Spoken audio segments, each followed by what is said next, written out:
Iniciamos Dezembro Laranja, que é um mês de conscientização contra o câncer de pele e o início do verão. Então é crucial redobrar os cuidados com a nossa pele e a alimentação. E por isso eu preparei algumas dicas para vocês. Primeiro, a pele. Proteção solar é inegociável. Use filtro solar fator 30 ou mais diariamente, principalmente após suor ou mergulho.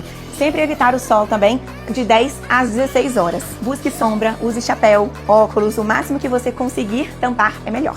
E o principal, verifique a sua pele. Qualquer sinal de diferente, procure o seu dermatologista. Agora a nutrição. A sua alimentação também protege a sua pele. Então invista em alimentos ricos em antioxidantes. Alguns alimentos como frutas vermelhas, vegetais folhosos, tomate, cenoura, são ricos em antioxidantes e ajudam o nosso corpo a combater os radicais livres formados pelo sol. E hidrate-se e muito. Beba bastante água para manter a pele e o corpo saudáveis. Proteja sua pele, nutra seu corpo e aproveite seu verão com saúde. Desejo um ótimo verão para todos vocês.